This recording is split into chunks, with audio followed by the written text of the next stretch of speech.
Malala's Magic Pencil, written by Malala Yousafzai, illustrated by Kara Scoet.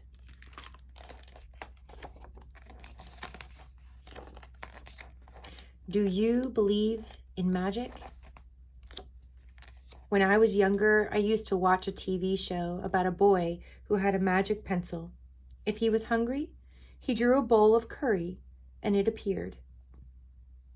If he and his friends were in danger, he drew a police officer. The boy was a little hero, always protecting people who needed help.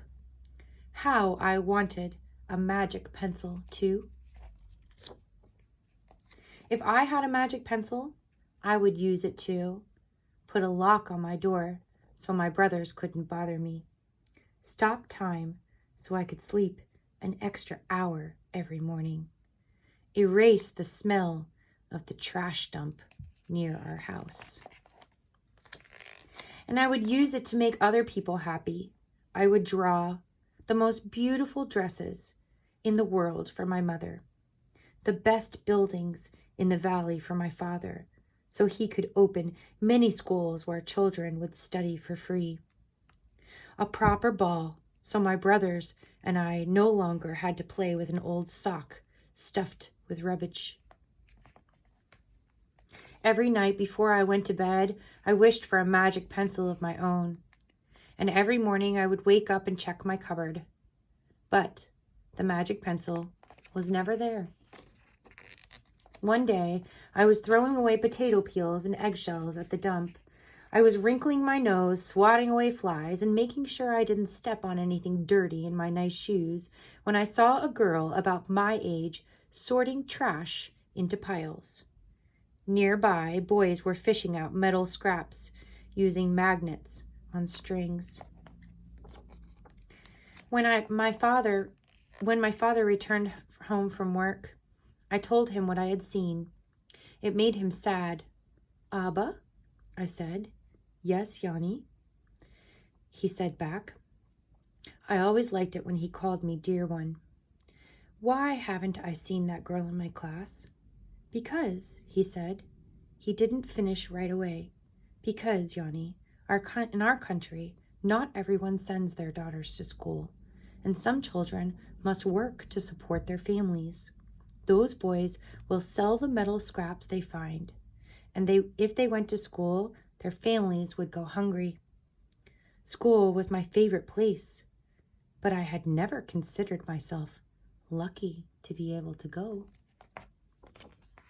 My father always had said, "Malala will live free as a bird." Now I wondered how free I'd truly be.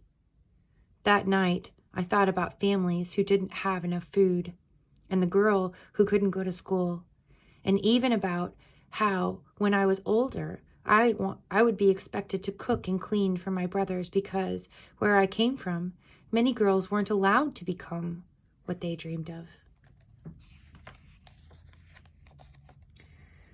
I knew then that if I had a magic pencil, I would use it to draw a better world, a more peaceful world. At first, I would erase war and poverty and hunger. Then I would draw girls and boys together as equals. Over the next few years, instead of wishing for a magic pencil every night, I worked hard in school every day. I wanted to be one of the top students in my class. But soon, powerful and dangerous men declared that girls were forbidden from attending school. They walked the streets of our city now. They carried weapons. One by one, girls stopped coming to school. "Abba, where are all the students?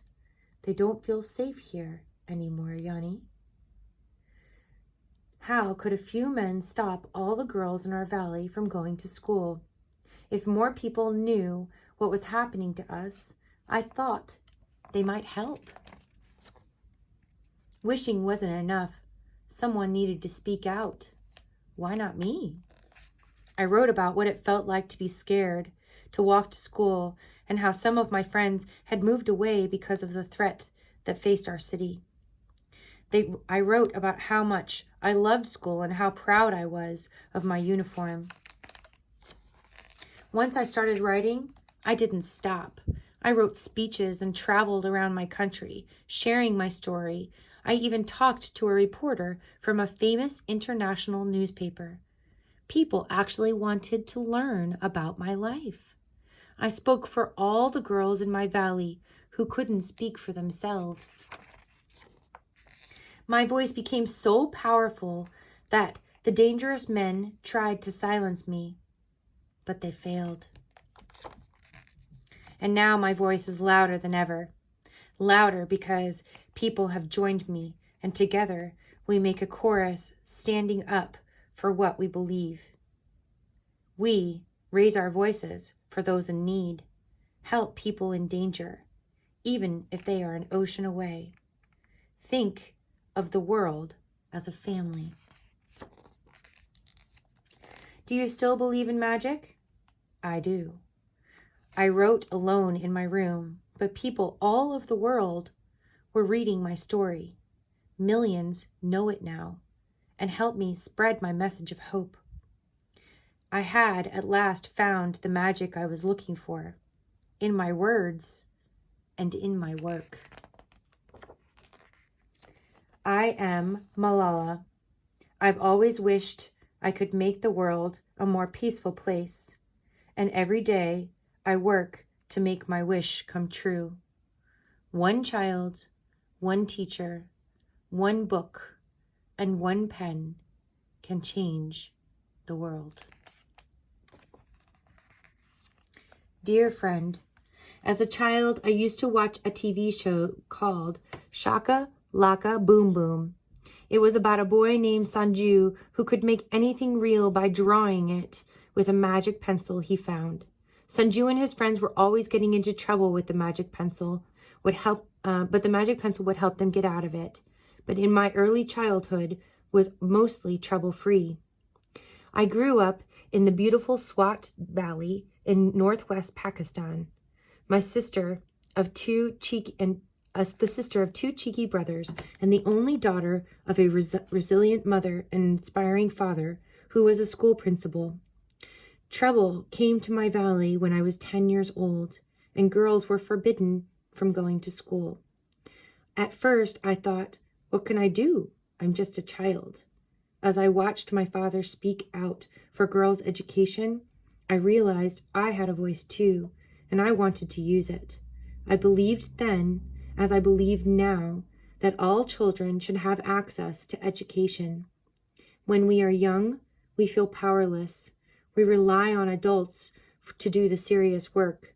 However, when real danger threatened my right to go to school, I felt stronger than ever, and I found power in my voice. Once I wished for Sanju's magic pencil. Now I know that when you find your voice, every pencil can be magic. I hope that my story inspires you to find the magic in your own life and to always speak up for what you believe in. Magic is everywhere in the world, in knowledge, beauty, love, peace. The magic is in you, in your words, in your voice.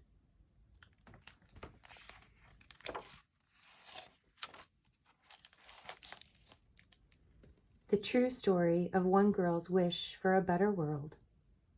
The end.